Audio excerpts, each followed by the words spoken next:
Let us rise up tonight with a greater readiness. Let us stand with a greater determination.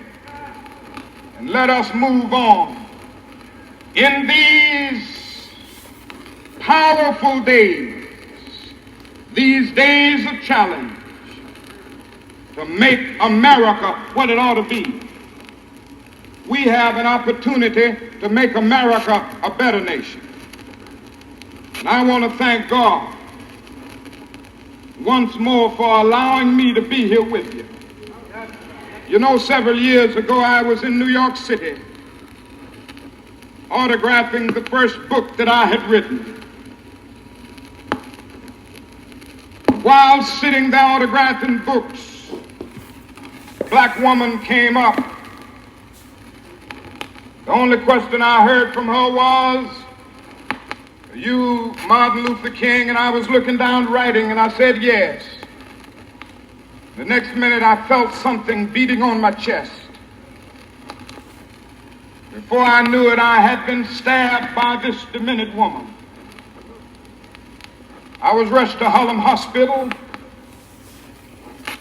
It was a dark Saturday afternoon. That blade had gone through, and the x-rays revealed that the tip of the blade was on the edge of my aorta, the main artery. And once you're drowned in your own blood, that's the end of you. It came out in the New York Times the next morning that if I had merely sneezed, I would have died.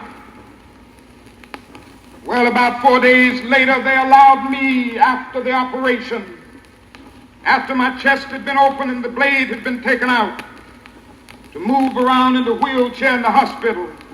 They allowed me to read some of the mail that came in, and from all over the states and the world, kind letters came in. I read a few, but one of them I will never forget. I had received one from the president and the vice president. I've forgotten what those telegrams said. I'd received a visit and a letter from the governor of New York, but I've forgotten what that letter said. But there was another letter that came from a little girl, a young girl, who was a student at the White Plains High School. And I looked at that letter, and I'll never forget it. It said simply, "Dear Dr. King, I am a 9th grade student at the White Plains High School." She said, "While it should not matter, I would like to mention that I'm a white girl. I read in the paper of your misfortune and of your suffering. And I read that if you had sneezed, you would have died. I'm simply writing you to say that I'm so happy that you didn't sneeze." And I want to say tonight,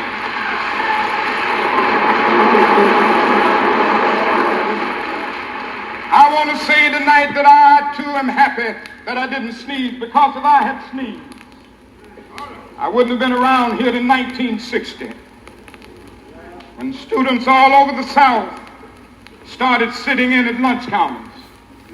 And I knew that as they were sitting in, they were really standing up for the best in the American dream and taking the whole nation back to those great wells of democracy which were dug deep by the founding fathers in the Declaration of Independence and the Constitution. If I had sneezed, I wouldn't have been around here in 1961 when we decided to take a ride for freedom and ended segregation in interstate travel.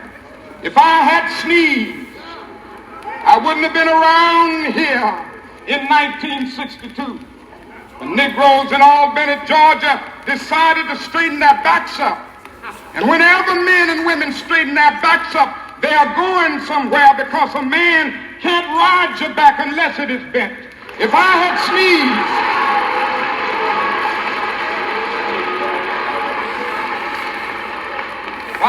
sneezed, I wouldn't have been here in 1963. The black people of Birmingham, Alabama aroused the conscience of this nation and brought into being the Civil Rights Bill, if I had sneezed, I wouldn't have had a chance later that year in August to try to tell America about a dream that I had had. If I had sneezed, I wouldn't have been down in Selma, Alabama to see the great movement there. If I had sneezed, I wouldn't have been in Memphis to see a community rally around those brothers and sisters who are suffering. I'm so happy that I didn't sneeze. And they were telling me, now it doesn't matter now. It really doesn't matter what happens now.